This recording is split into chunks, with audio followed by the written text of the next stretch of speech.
a gente começa com um aprendizado, e até o último domingo que nós falamos, a gente falou sobre o pecado. Tá?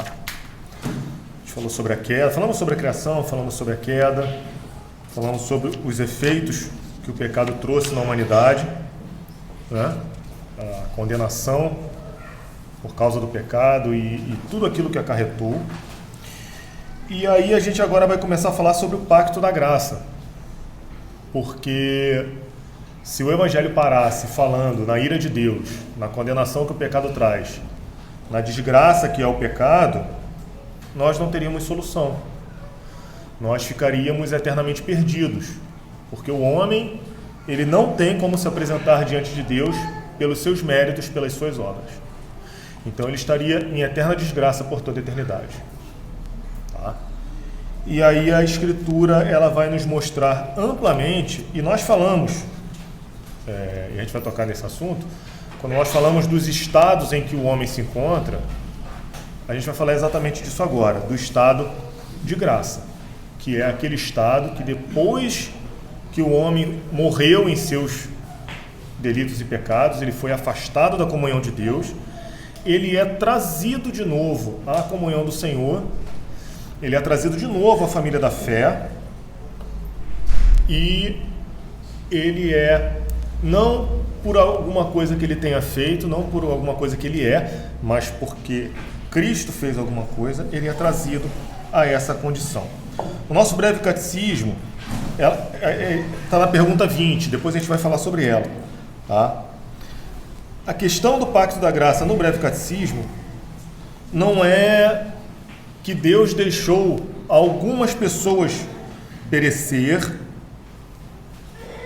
no estado de pecado e miséria, que nós falamos anteriormente. Então, toda a raça humana estava num estado de miséria. A pergunta, ela fala que ele deixou perecer todo o gênero humano nesse estado. Então, a gente tem que começar, quando a gente falar de graça, graça é uma dádiva imerecida.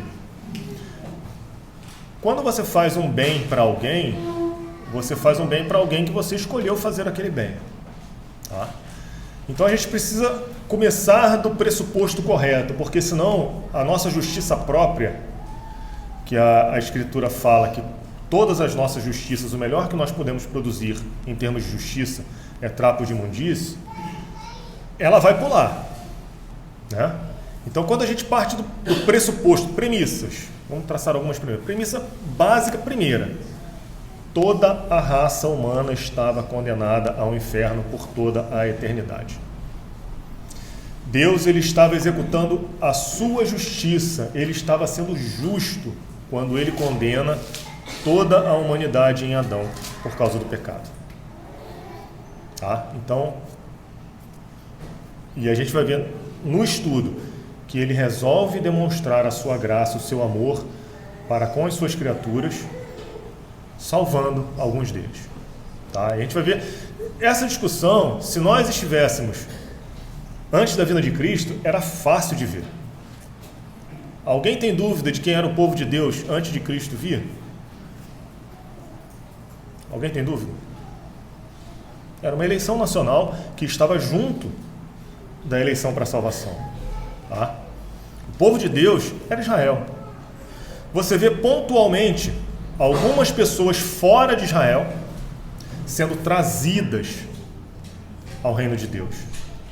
Só que para isso eles precisavam tirar a nacionalidade israelense, eles precisavam se circuncidar, eles precisavam se fazer prosélitos, eles precisavam entrar na nação judaica.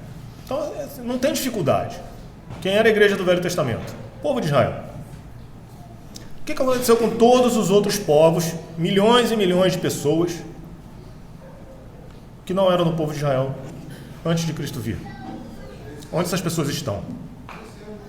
Pereceram nos seus delitos e pecados. E mais, recebendo a justa punição que os seus pecados merecem. Tá?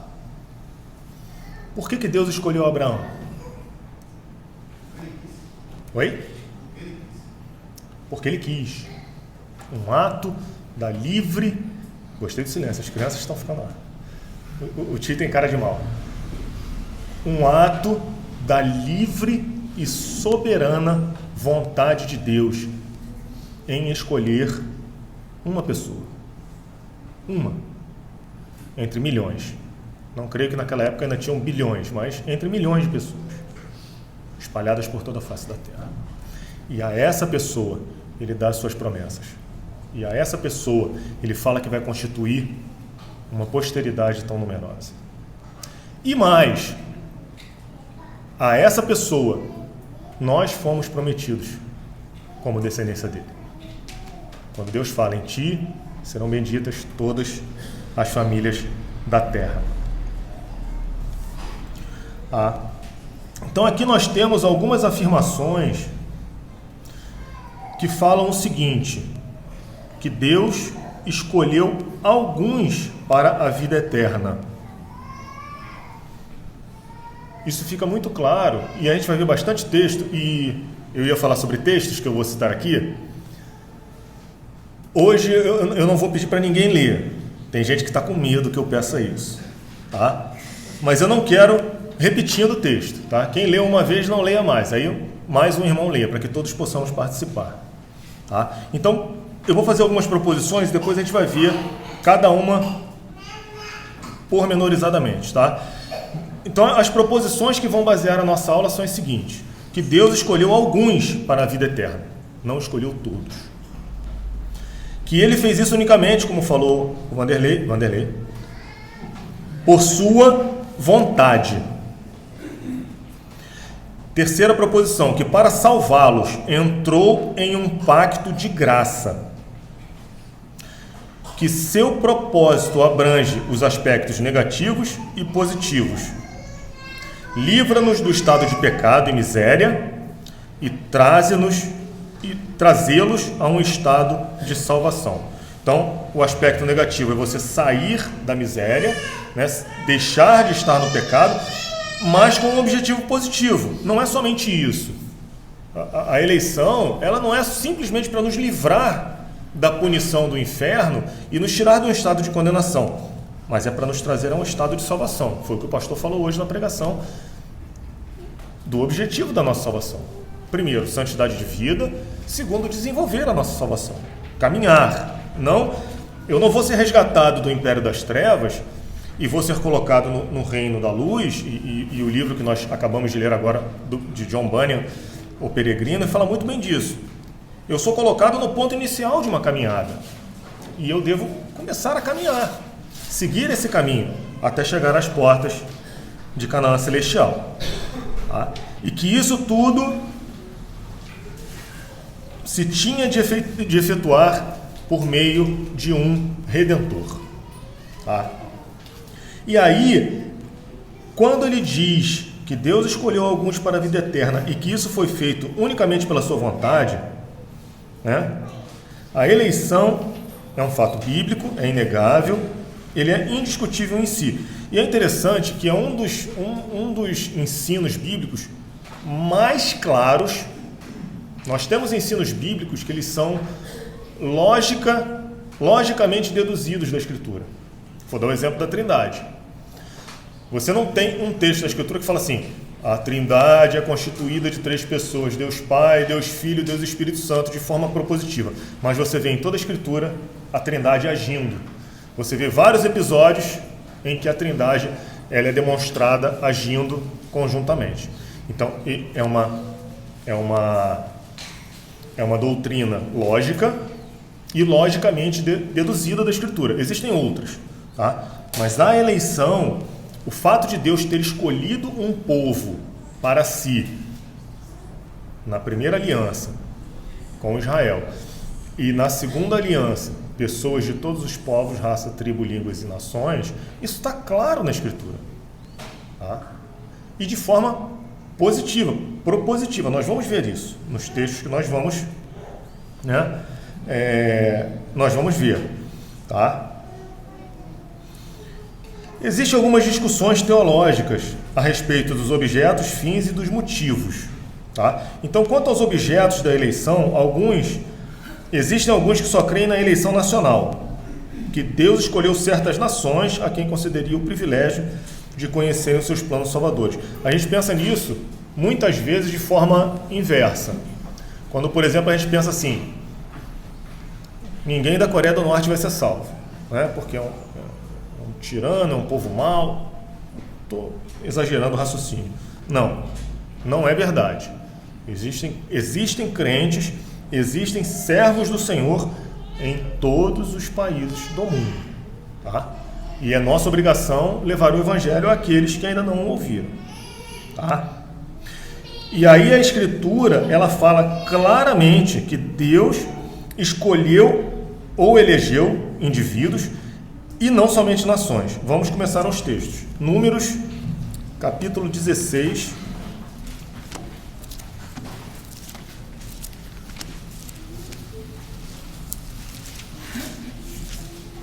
De 5 a 7.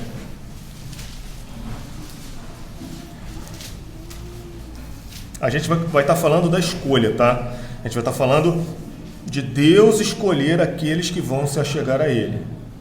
Quem achou pode ler, lembrando que não vai repetir quem leu. E falou a Corá e a todo o seu grupo, dizendo: amanhã pela manhã o Senhor fará saber quem é dele e quem é o santo que ele fará chegar assim.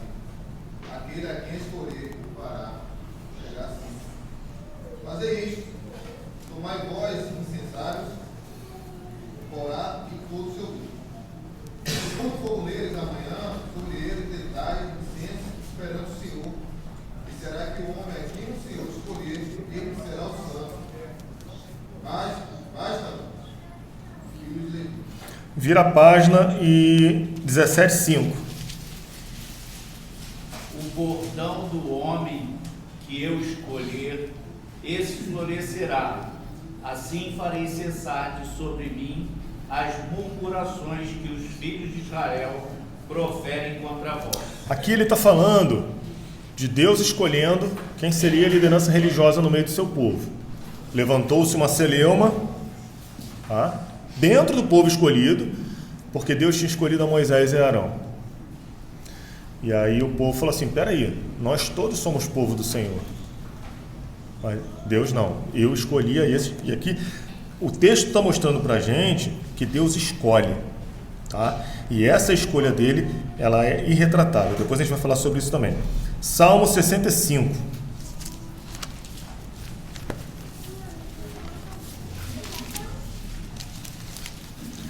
Verso 4. Bem-aventurado aquele a quem escolhes e aproximas de ti, para que assista nos teus atos. Ficaremos satisfeitos com a bondade de tua casa, teu santo templo. É interessante que Paulo, quando ele vai falar da eleição, ele vai falar que israelita não é aquele que o é apenas por nascimento, é aquele que o é por conversão. Que a circuncisão não é somente aquela que está na carne, é aquela que está no coração. E aqui, o salmista, Davi, ele está falando do povo de Deus. Aí você, opa, peraí, mas o judeu não era o povo que o Senhor escolheu? Era, mas nem todos foram salvos. Dentre a eleição nacional daqueles que eram o povo de Deus, mesmo assim existiam homens que eram de coração duro, que não foram aproximados do Senhor. É isso que o versículo fala. Primeiro, Deus escolhe e Deus aproxima. Para quê? Para que assista nos teus atos, para que te preste culto, traduzindo. Então, a gente vê que a escolha de Deus, ela é um negócio muito sério, porque ela tem um objetivo bastante definido. A gente vai tocar mais sobre, a gente vai martelar bastante sobre isso, tá? Eu não sou chamado, eu não posso dizer que eu fui chamado por Deus, eu fui tirado do mundo, eu fui livre do inferno, para viver igual os filhos do inferno vivem. Hoje foi falado de filiação, né? Quem são os filhos do diabo? Aqueles que se utilizam da mentira. E o pastor estava falando, eu estava lembrando do caso de Davi, no caso de Batseba. O que ele precisou fazer? Ele começou adulterando, depois ele começou mentindo, por fim ele mandou matar. ali ele não era filho do diabo, mas ele se fez. Ele estava agindo como se fosse, né? Depois ele se arrependeu, foi confrontado, aguentou as consequências pelo resto da vida. Mas o que nós estamos vendo aqui é que o Senhor aproxima. E isso dentro do povo de Israel, dentro daqueles homens que nacionalmente eles podiam dizer: nós somos o povo do Senhor. Existiam pessoas que não eram crentes. Como que isso se manifesta hoje? Nós somos o povo de Deus. Dentro da igreja de Cristo, né, e o próprio Jesus falou isso, quando ele falou da parábola do joio e do trigo, ele fala que dentro no meio da igreja, existem pessoas que não são convertidas. E eu tive a curiosidade de pesquisar, depois vocês pesquisem. O que é o joio? É uma planta que, enquanto ela está crescendo, é muito difícil você distinguir de um trigo da mesma idade, do mesmo tamanho. Então, Jesus fala que só na vindima, só quando vier a ceifa, que aí a diferença fica clara. E aí os anjos vão vir, vão separar uns para ser queimados, outro ele vai recolher no seu celeiro. Tá? Então, mais uma vez, o texto bíblico mostrando da escolha do Senhor. 2 Tessalonicenses 2,13.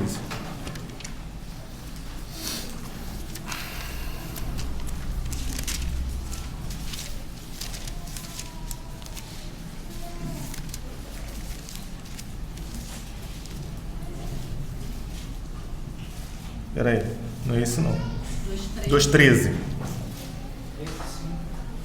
Entretanto, devemos sempre dar graças a Deus por vós, irmãos amados pelo Senhor, porque Deus nos escolheu desde o princípio para a salvação, pela santificação do Espírito e fé na verdade.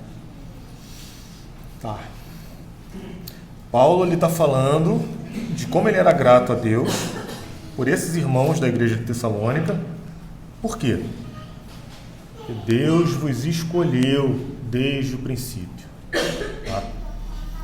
Como eu falei no começo, a gente tem que se despojar da nossa justiça. E a gente tem que aprender a olhar do prisma correto para a doutrina da eleição. Né? Porque a primeira coisa que o homem natural, quando ouve isso, ele fala assim: mas que injustiça, por que Deus não escolheu o fulano? Por que Deus não escolhe todo mundo? A pergunta que a gente tem que falar e perguntar é: por que Deus escolheu a mim? Quando a gente olha para dentro de nós, vê como nós somos maus, como a nossa disposição ela é contrária ao que a Escritura fala todo o tempo, né? Somos tentados pela nossa cobiça, o nosso coração é mau, e a gente, sinceramente, for pensar sobre isso, é uma pergunta que a gente não vai conseguir resposta, nem aqui nem no porvir, creio eu, porque o Senhor me escolheu, né? E aí, se a gente for bem honesto, a gente vai falar assim: eu não mereço. Né? Olha para dentro do seu coração, olha para a sua vida até hoje, eu não falo nem de quando você não era convertido, hoje. Você acha que realmente você tem alguma coisa boa para mostrar para Deus, para Ele se compadecer de você e te escolher? Tá? Não existe, irmãos. E aí nós somos constrangidos a honrar essa escolha e viver uma vida de santidade. Esse é o objetivo. João 6,70.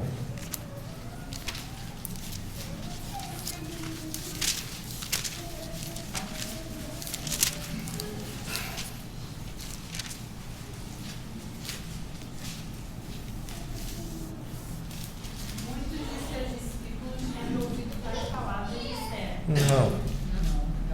6,70. 70.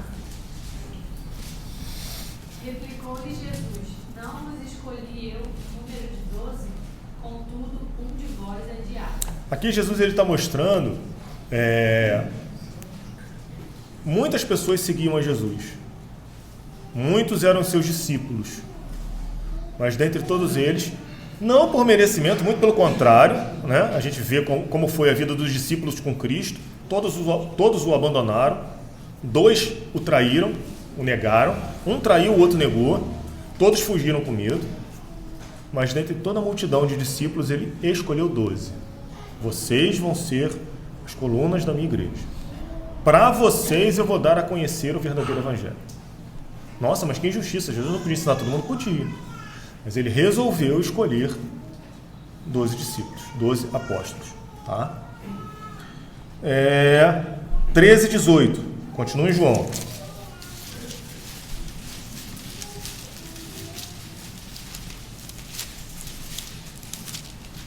Não falo a respeito de todos vós, pois eu conheço aqueles que escolhi.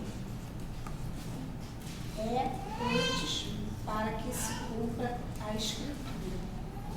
Aquele que come do meu pão levantou contra mim seu alqueire. Então aqui de novo Jesus falando que ele escolheu seus apóstolos livremente, da sua livre escolha, para fazer aquilo que estava determinado nas Escrituras.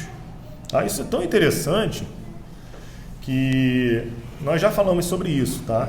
Quando nós falamos da soberania de Deus e da pessoa de Deus na classe. Deus, ele controla todas as coisas e ele se serve das ações dos homens sem que ele seja a origem do pecado. Tá? Isso a Escritura ela mostra claramente. Tá?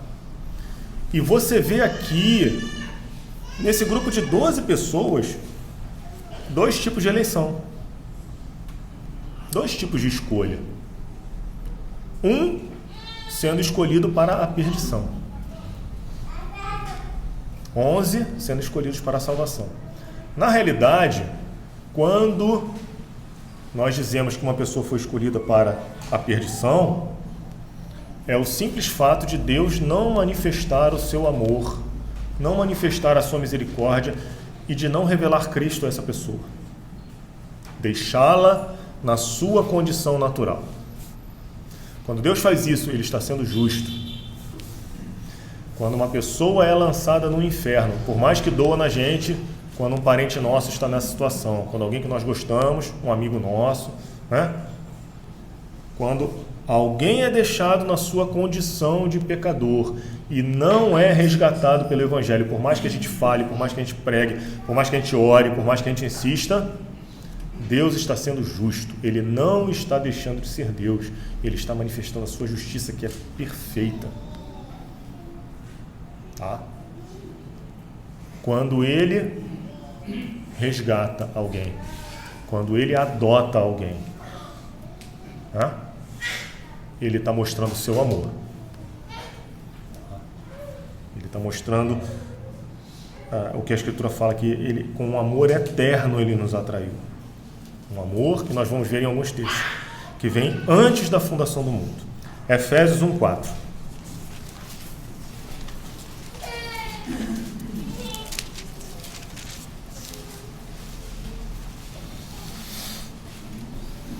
Acho que pode ler até o 7, né? Pode ler de 4 a 7. Alguém que não tenha lido, vamos lá, hein? Assim como nos escolheu nele antes da fundação do mundo, para sermos santos e irrepreensíveis perante ele. E em amor nos predestinou para ele, para a adoção de filhos, por meio de Jesus Cristo, segundo o beneplácito de sua vontade, para o louvor da glória de sua graça, que ele nos concedeu gratuitamente no amado, no qual temos a redenção pelo seu sangue, a remissão dos pecados, segundo a riqueza da sua graça. Então, assim, eu não sei como as pessoas, tá? Por mais revolta que cause no homem natural, como é que a pessoa pode pegar um texto desse, como eu já ouvi, tá? De pessoas falarem que eleição, predestinação é coisa do diabo. Isso se chama blasfêmia contra o Espírito Santo, um ensino claro da Escritura. Você vê o versículo 4, que ele nos escolhe antes da fundação do mundo. Tá? E aí vem o porquê que ele nos escolhe, para que ele nos escolhe? Para sermos santos e irrepreensíveis perante ele. E nos predestinou para ele, para a adoção. A figura da adoção ela é muito interessante. Né? A figura da adoção, você não vai adotar todas as crianças do orfanato. Né? Os motivos são diferentes. A gente não pode adotar todas as crianças do orfanato porque eu não vou ter dinheiro em casa para todo mundo. Não é esse o motivo de Deus. Mas você vai se afeiçoar a uma criança. Você vai amá-la. Por N motivos. Vários motivos você vai olhar. Não, essa daqui eu me afeiçoei. Aí você vai lá e adota. Passou a ser meu filho. É interessante que ninguém na sociedade vai chegar para você e vai falar: nossa, mas você é uma pessoa muito injusta, porque você adotou uma criança e deixou 300 lá no orfanato. Ninguém fala isso. As pessoas vão falar: nossa, que cara legal, que família legal. Já tinha seus filhos e adotou mais um, mais dois. Quando nós falamos da eleição e da adoção com relação a Deus, a nossa carne, a nossa humanidade caída, ela se revolta. Né? Quando na realidade nós deveríamos glorificar a Deus, como fala aqui no versículo 6, para louvor de sua graça. Né? Louvarmos a graça de Deus, louvarmos esse benefício que nos alcançou. Gente, a gente tem muita lição para tirar disso. Tá? Primeiro, não vou viver uma vida de impiedade. Se eu entendo que dentre bilhões de pessoas que vão para o inferno, tá? O Senhor escolheu um povo que sempre foi pequeno. Tá? O povo de Deus nunca foi maioria na Escritura. Você vê Israel. A Escritura fala que Israel era o menor dos povos, não era ninguém. E numericamente nunca foi. Você vê nos textos bíblicos, quando Israel estava no seu maior poderio militar, não chegavam a 2 milhões de pessoas que puxavam de armas. Entre todas as tribos. O remanescente fiel eram 7 mil. Na época de Elias, o povo devia ter, sei lá, eu vou chutar, tá? Israel devia estar, sei lá, com 2, 3, 4 milhões de habitantes. Só tinham 7 mil. 7.001, né? O profeta, ele olhava para o povo de Deus, para o povo escolhido, o povo da aliança, estava todo mundo desviado. E ele olha: Senhor, o meu ministério não serve para nada, ninguém se converte, está todo mundo perdido mesmo, tira a minha vida. Ele falou: não, eu reservei para mim 7 mil que não dobraram seus joelhos e nem as suas bocas beijaram a imagem de Baal. Tá? Não é à toa que Cristo, quando vai falar do caminho que conduz à salvação, o que ele fala? Porta estreita, apertada. E o caminho é difícil.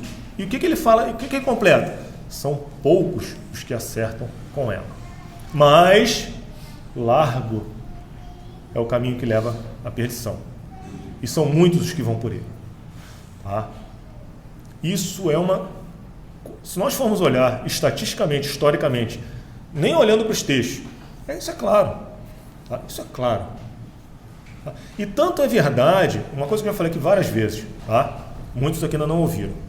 O nosso país, se você for pegar o último censo, o número de evangélicos nunca foi tão alto no nosso país. Tá? Nós tivemos nas últimas décadas uma explosão do evangelho no nosso país. E o nosso país nunca foi tão corrupto, tão violento, tão desonesto como está sendo hoje. Alguma coisa está errada. Países onde o evangelho é vivido de forma séria, onde as suas bases estão na Escritura, são países justos, são países prósperos, são países dignos de se viver. Esses dias eu estava vendo um programa que mostrava algumas cidades, né? E mostrou, não vou lembrar o nome da cidade, estou ficando velho. Depois eu lembro. O ponto onde chegaram os nossos irmãos crentes que vieram fugindo da perseguição da Europa quando chegaram nos Estados Unidos. Tá? Ali do lado, eles fizeram um monumento com 4 itens, que eu não vou lembrar todos também: justiça, moralidade, verdade e fé. Era uma estátua grande, e o maior, eu não lembro o que era. Eu não sei se era uma pessoa segurando a Bíblia e apontando para o céu em sinal de agradecimento, e 4 figuras sentadas, cada uma dessas: justiça, verdade, moralidade e fé, mostrando as bases de uma sociedade. Hoje está completamente distorcido por causa do pecado. Hoje O americano é o que mais consome droga no mundo, a pornografia e a imoralidade são coisas gritantes, mas eles até hoje são abençoados. E outros povos também, não só eles, tá? Porque tiveram no seu nascedouro o Evangelho. Foram abençoados por isso como nação. A questão da eleição continua igual. Tá? Mas o que eu quero dizer é o seguinte: se nós tivéssemos o tanto de evangélicos verdadeiros no nosso país, crentes que vivessem a sua vida com integridade, salgassem a sociedade, fossem luz aqui no nosso país, a gente não estava do jeito que está, infelizmente. Eu trabalho com informação é meu café da manhã, almoço e janta, e desanima, tá? Desanima. De você ver como a corrupção, o desmando, os desvios, fraudes de tudo quanto é tipo, em todos os níveis. Tá? Eu costumo falar que eu trabalho num lugar onde as pessoas ganham muito bem. Tá? E eu estou falando das que estão bem acima de mim. Dentre essas, tem pessoas que têm carteira falsa de estudante para pagar meia. Tá? Tem pessoas que apresentam contadores, ou raça, né? Desculpa os contadores aí. Eu sou contador. Para fraudar um imposto de renda, arruma um recibo falso de médico verdadeiro, para falar assim: quanto você quer restituir? Quer 5 mil de restituição? Toma os recibos aí, paga 2 mil. Pessoas com mestrado, doutorado, a nata pensante da sociedade, completamente corruptos. Tá? Completamente corruptos. E se achando muito bons, porque a Lava Jato não vai pegar, porque a Polícia Federal não está atrás, mas nessas pequenas corrupções a gente vê o país se afundando. Tá? E todos gostam de criticar. Olha lá, o político tal está roubando, não sei o quê, está desviando. Toda a nossa sociedade é corrupta. E não deveria ser assim, porque o Evangelho, onde ele chega, ele traz bênção, ele traz justiça, ele traz vida próspera para aquela nação. Tá, mas isso não é o assunto da nossa aula, vamos continuar. Quanto aos fins da eleição, entendem alguns que os fins da eleição consistem em privilégios exteriores e na relação messiânica. A Bíblia, porém, trata em muitos textos de uma eleição para a vida eterna. Tá? Foi o que esses textos nos mostram. Ele não está falando simplesmente de uma eleição nacional e de algo que vai ser completamente estabelecido nesse mundo e vamos ter uma vida boa. Não. Ele está apontando para a vida eterna. Tá? Deus não foi servido... Tá. 3. Quanto aos motivos determinantes da eleição de indivíduos para a vida eterna. Deus não foi servido revelar-nos quais os seus motivos nesse caso.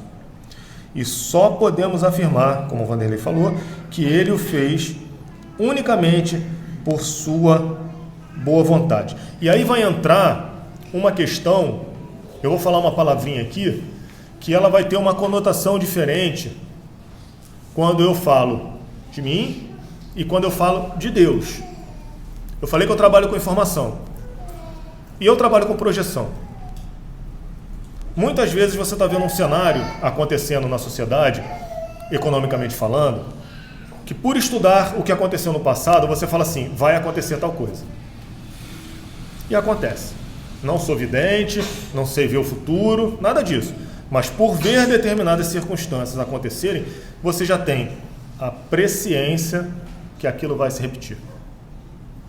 Então, presciência é você saber com antecedência de algo que vai acontecer. Eu não preciso falar muito. Você quer ver um excelente jeito de você exercitar a presciência? Quer ficar bom nisso? Você que trabalha, que tem um emprego de carteira assinada, falta um mês sem dar justificativo. O que vai acontecer com você? Abandono de emprego. Isso é presciência. Você sabe que vai ser abandonado. Você ganha 5 mil de salário, gasta 8 no cartão de crédito, empréstimo, agiota. O que vai acontecer com você? Já sabe. Insolvência é uma palavra bonita, né? Para agiota bater na tua porta. Então, assim, quando nós falamos de presciência, e eu vou ler agora o texto que o Dr. Scottfield, ele fala assim: declara-se que a eleição, bem como a predestinação, é segundo a presciência de Deus. 1 Pedro 1:2, vamos abrir.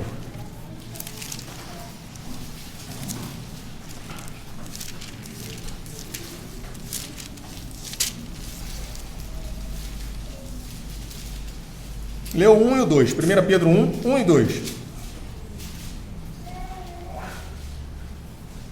Pedro, apóstolo de Jesus Cristo, aos eleitos que são forasteiros da dispersão no Ponto, Galácia, Capadócia, Ásia, Bitínia, eleitos segundo a presciência de Deus Pai, em santificação do Espírito, a obediência e a aspersão do sangue de Jesus Cristo, graça e paz sejam multiplicadas. Então, assim, vejam bem, né? Eu não vou falar os 3 vejam bem do pedreiro, mas vejam bem. Ele fala que nós fomos eleitos segundo a presciência de Deus Pai. Quando a Escritura fala de presciência de Deus, é sim ele saber antes, mas é um saber diferente do nosso, tá?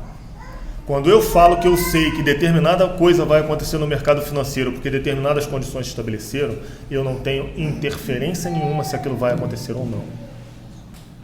Essa é a diferença. Porque eu não sou onipotente. Deus, na sua onipotência e onisciência, ele não só sabe com antecedência o que vai acontecer, mas ele também determina. Que a Escritura largamente fala, porque ele sempre vai cumprir todo o conselho da sua vontade. Por isso que o estudo da soberania de Deus, ele é anterior ao estudo da eleição. Porque se a gente não entender isso, mas vamos lá, que a gente não entendesse isso, vamos só olhar o texto. Olha que interessante. Por que Deus, ele fala, a presciência, escolhidos pela... Deus sabia que eu ia obedecer, então ele me escolheu. Olha o que o texto fala. Eles foram eleitos não porque eles iriam obedecer, mas para a obediência. Entenderam a sutileza, a diferença? Se Deus não os escolhesse, eles não iam obedecer. Mas porque Deus os escolheu e chamou, eles vão obedecer. A obediência, a fé que vai ser manifestada no coração, porque muitos falam assim, não, Deus sabia que essa pessoa ia se converter, Deus sabia que essa pessoa ia ter fé, Deus sabia que essa pessoa obedeceu a sua palavra. Aí ele escolheu aquele lá não tem jeito não, ele não escolheu não. Não. A obediência, ela só vem por causa da escolha, e não a escolha por causa de uma obediência futura. Tá? Então esse é um ponto que tem que ficar muito claro para a gente, porque senão a gente vai cair na briga que Paulo tinha com os judaizantes, que era uma religião de obras, que eles criam que pela obediência à lei, eles poderiam ser justificados diante de Deus. A gente vai chegar lá. O negócio vai apertar mais, tá? Porque vai falar de Jacó e Esaú, tá? Aí continua, tá? A Bíblia não afirma em parte alguma que seja essa presciência o que determinou a divina escolha. Então não é porque Deus sabia que Oreb um dia ia ser pastor, não, então vou escolher, ele é mole, né? O cara vai ser pastor, vou escolher, né? O pessoal convertido vai ser um crente fiel, está sempre na igreja, vamos escolher isso aí que é fácil. Não, o que é certo é que a eleição não pode ser determinada pela presciência de mérito em alguns dos eleitos, visto ser ela chamada eleição da graça. Romanos 9, 11...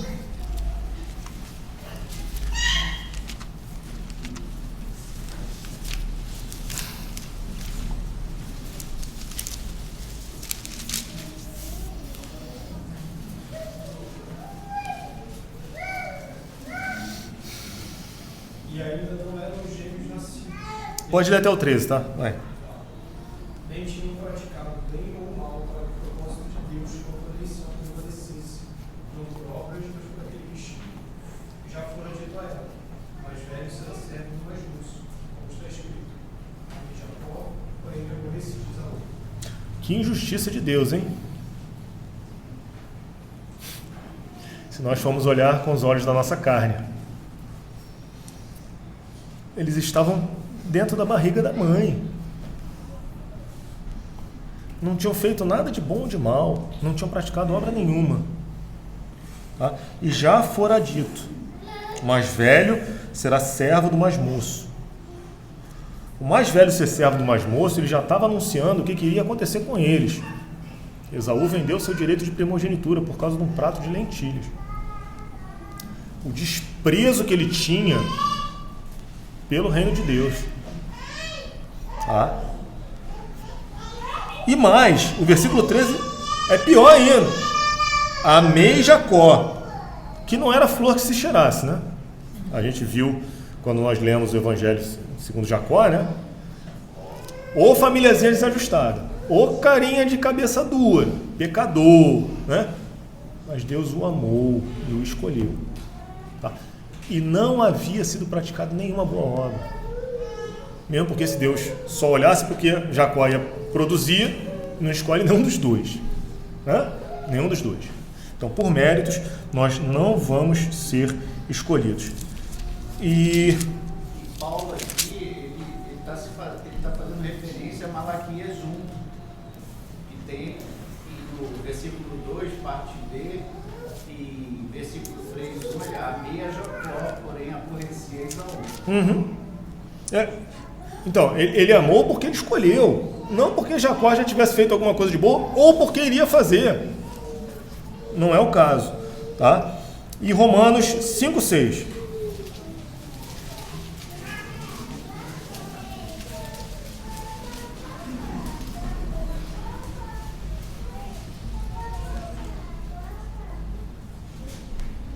Porque Cristo, quando nós ainda éramos fracos, morreu a seu tempo pelos ímpios.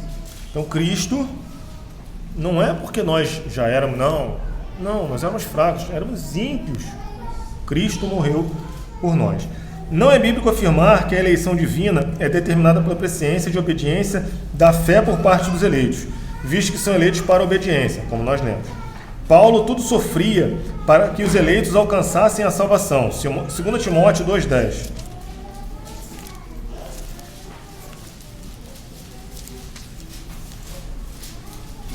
Tem gente que não leu ainda, hein?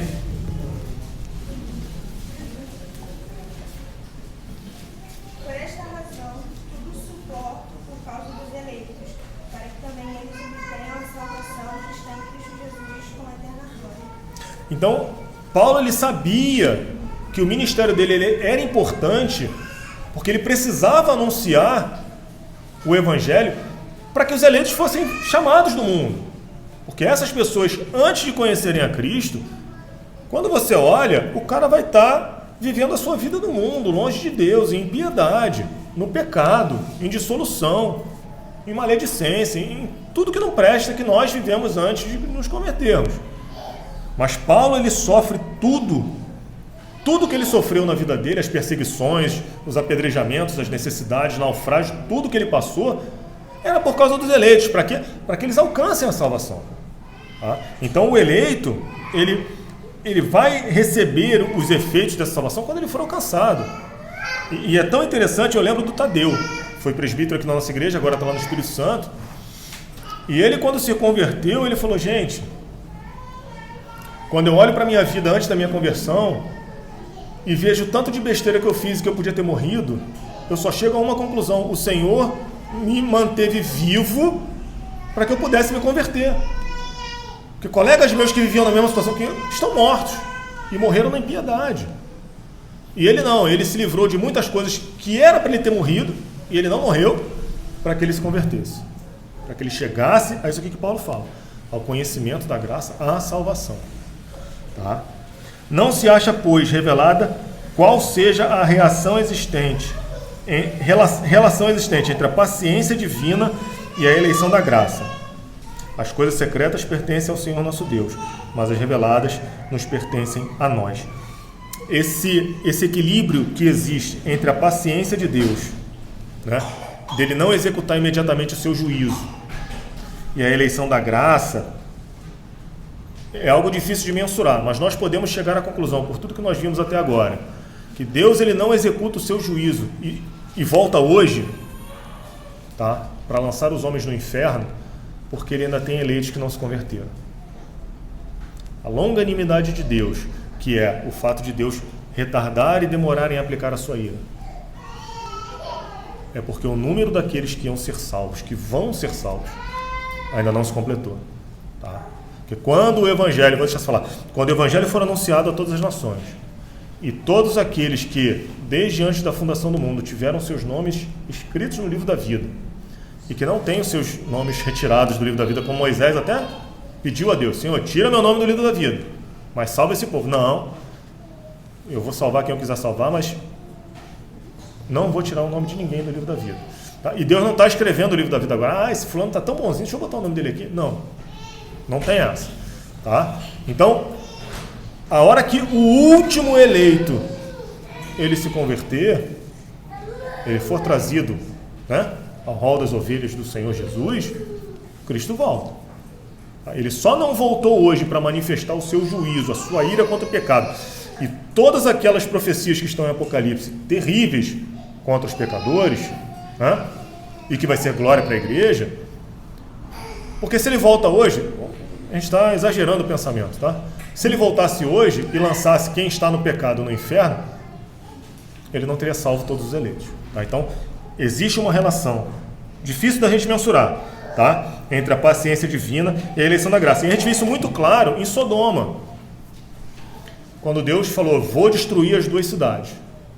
E Abraão começa a interceder, Senhor, se lá tiverem 50, o Senhor vai destruir a cidade? Não, pelos 50 eu pouco. Chegou em 10, a intercessão dele, só tinha um. O que Deus fez? Tira aquele um de lá, para que ele não seja destruído com a cidade. A mesma coisa hoje, enquanto aguardamos a vinda do Senhor. Fala, Madeline. E a questão da eleição é que nos deve encorajar a evangelizar, porque nós não sabemos quem são os eleitos. Não só pessoas próximas, mas também motivar a crise de consignação. Eles estão indo em busca dos eleitos. Uma grande inverdade e falácia sobre a fé reformada é que não se evangeliza. Mentira. O evangelho no Brasil, ele é fruto da fé reformada e do ardor evangelístico que esses homens tinham, lá no século XVI. Tá? De levar o evangelho a nações não alcançadas, inclusive nós. Tá? Então, quando você é comprometido com missões, a nossa igreja é comprometida com missões, tá? Quando você vive a sua vida de maneira digna, prega o seu evangelho com fidelidade, é a única forma de haver conversão. Tá? A pregação do evangelho. O evangelho tem que ser pregado. Fala. Então, quando você estava falando da soberania, para que se conheça verdadeiramente essa doutrina, você tem que conhecer também a doutrina da soberania de Deus. A doutrina do chamamento também é importante. Agora, como você disse, nós não sabemos quais são os eleitos, mas eles são chamados pela pregação da palavra, que através do Espírito Santo convence o homem do pecado, do juízo e da justiça e promove essa regeneração do seu coração. E Jesus foi muito claro quando ele falou desse anúncio geral do evangelho, que ele é necessário, quando ele compara o reino de Deus a um pescador que joga a rede, e aí puxa, e aí separa bons peixes dos maus peixes. Tá? A chamada do evangelho, ela tem que ser geral. A chamada ao arrependimento tem que ser geral. Eu não conheço. Você quer ver como é que a gente é tão mal? Adianta pregar o evangelho para o Fernandinho Beiramar? Racionalmente a gente vai pensar, não, esse cara aí é um caso perdido. Como é que eu sei se um cara desse é um eleito? Rapaz, Paulo se considerava o pior dos pecadores, porque perseguiu a igreja de Deus, matou crente, né? E Cristo foi lá e o alcançou. Então nós, muitas vezes pecaminosamente, a gente olha para uma pessoa e fala assim, não, esse aí, meu filho, não precisa nem pregar, porque esse aí não tem jeito não. A Escritura fala, Jesus falando que se o povo não clamasse quando ele estava entrando em Jerusalém, as pedras iam clamar. Muitas vezes as pedras estão falando e a gente está quieto, para juízo nosso, para vergonha nossa, quando nós não anunciamos o evangelho verdadeiramente. Porque a palavra de Deus é o poder de Deus para transformar a vida daqueles que vão ser salvos, seja ele quem for. A gente tem que tirar isso da nossa cabeça. E é tão engraçado que você tem, já falei várias vezes aqui também, você tem aquele seu colega de trabalho que é um cara honesto, que é um cara trabalhador, trabalha pra caramba, não fala mal do chefe, sempre foi pontual, tem uma família ajustada, filhos estudiosos, tem tudo certinho, só falta ser crente. Aí você olha pro morador de rua, usuário de droga, que tem um monte aí na nossa cidade. Qual dos dois você acha que está mais perto de Cristo? Mas o que a gente acha naturalmente, sem olhar para a Escritura? Pô, isso aqui só falta ser crente, aquele outro vai ter que arrumar a vida dele, vai ter que parar de usar droga, vai ter que sair do crime, vai ter que arrumar uma casa para morar, vai ter que arrumar... Está todo errado. E na nossa visão o outro está certinho, só falta Não! O tamanho do gap, o tamanho do que falta para os dois é o mesmo. É a graça de Deus o alcançar. Né? E muitas vezes nós nos frustramos por não conhecer a Escritura, por criar expectativas com falsas promessas que nos foram ditas, que a Escritura não promete, e nos desiludimos. Por quê? Não oramos e não pregamos. Né? Mas fulano está tão perto do reino de Deus. E Jesus falou isso para alguns. Né? O escriba chegou para ele, né? E fez uma pergunta, Jesus respondeu, e ele complementou, e aí Jesus falou para ele, você não está muito longe do reino de Deus. Ele estava bem perto, mas faltava uma coisa. Mesma coisa com o jovem rico. Só te falta uma coisa. E ele foi embora triste. Tá? Muitas vezes, para essas pessoas que nós consideramos boazinhas e que só falta muito pouco, esse muito pouco que falta, para eles é impossível. Não quero, não, esquece, não dá. Tá? Eu vou parar por aqui. Na próxima aula a gente vai começar a falar sobre pacto. Como que Deus entra em pacto com o homem para salvá-lo? Como que ele vai administrar esse pacto para aqueles a quem ele escolheu, para aqueles a quem ele elegeu e chamou? Tá? A gente pode ler um texto, só um versículo de Atos 13, 48.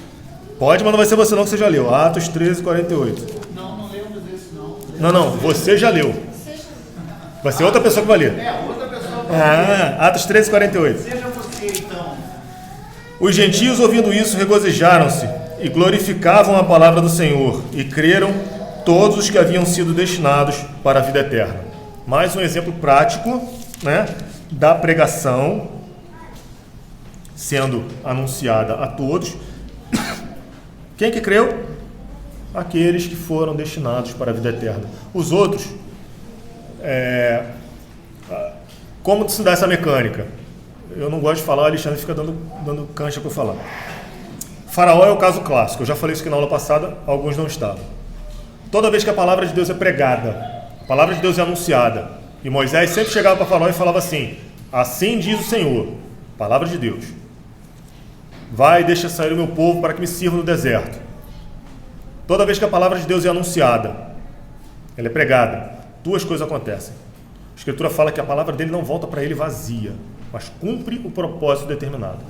Duas coisas acontecem. Se o Espírito Santo acompanhar essa palavra, conversão, arrependimento, mudança de vida. Se o Espírito Santo não acompanhar, porque Deus resolveu não dar do seu Espírito Santo para aquela pessoa, endurecimento. Tá? A gente tem que ter isso bem claro. Foi isso que aconteceu aqui no texto que o Alexandre citou. Todos aqueles que foram destinados para a vida eterna, ao ouvirem a pregação, falaram assim, foram impactados pela palavra, o coração deles foi mudado pelo Espírito Santo e eles se converteram. Tá? Os demais, mais um doido falando aí, vira as costas, vai embora, continua vivendo a sua vida como se nada tivesse acontecido, e mais, a hora que ele começar a ver alguém falando igual, ele não quer nem saber. Já sei que é isso, não quero não. Se afasta, e assim, endurece cada vez mais. E outra coisa, assim, tem gente que é ímpio que até estuda a palavra só para contestar o crente. Sim. A gente fala uma coisa e eles já tá com contra-ataque. Eu conheço vários, inclusive da família, que conhecia, né? As letras da Escritura muito melhor do que muito crente. Tá? Mas não vivia. Aquilo não estava no seu coração e não levava a sua vida a uma vida de obediência. Tá? Então você conhecer a letra, o que está aqui, sem a ação do Espírito, você está lendo a sua sentença de morte. Tá? Por isso que numa igreja fiel, onde a palavra de Deus é pregada com fidelidade, muitas vezes a gente tem pessoas que começam a vir, são recebidas como membros muitas vezes, mas depois de um tempo, lá fora, não aguento ouvir, porque aquilo não é para elas. Não aguento, não dá, está me apertando muito, eu não concordo com isso, não concordo com aquilo, e não é coisa assim, mirabolante não é teologia muito elaborada não, é coisa básica da fé. A pessoa ela não aguenta, domingo após domingo, ouvir a sentença de morte dela. Porque, como diz Paulo, nós somos para com Deus o bom perfume de Cristo. Para os que se salvam, cheiro de vida. Para os que se perdem, cheiro de morte. Tá? Então, o mesmo aroma que a Escritura tem para a gente, de você ouvir, sair daqui reconfortado, sair daqui estimulado para viver a sua vida, para lutar contra o pecado, para aquele que não é salvo, é cheiro de morte. Quem já sentiu cheiro de morte aqui? Eu várias vezes. Literalmente, tá? Não é bom não. Não é bom. Seja no necrotério, seja na rua, seja em alguns lugares onde eu já vi morte de perto, não é bom. Tá? E é essa figura que a Escritura usa. Um bom perfume e um cheiro de morte. É uma desgraça. Tá? Então, se você está indo numa igreja fiel, se você está frequentando uma igreja fiel, e aquela palavra está te machucando, meu irmão, dobra o seu joelho e ora. Pede do Senhor o seu Espírito, porque Ele não vai negar. Isso é uma promessa. Promessa de Deus. Não vou negar o meu Espírito para aqueles que sinceramente o pedirem, para que vocês entendam a palavra e façam a minha vontade. É o que Jesus fala. Tá? Deus fala isso através de Cristo e é garantia. Se eu ouço um ensino da Escritura e não consigo aplicar, eu me sinto lutando contra aquilo, Senhor, me dá do teu Espírito, porque é a tua palavra. Isso vai mostrar o verdadeiro caráter crente, o caráter cristão na nossa vida. Alguém não quer falar mais alguma coisa? Vamos orar. Senhor, obrigado pela tua palavra.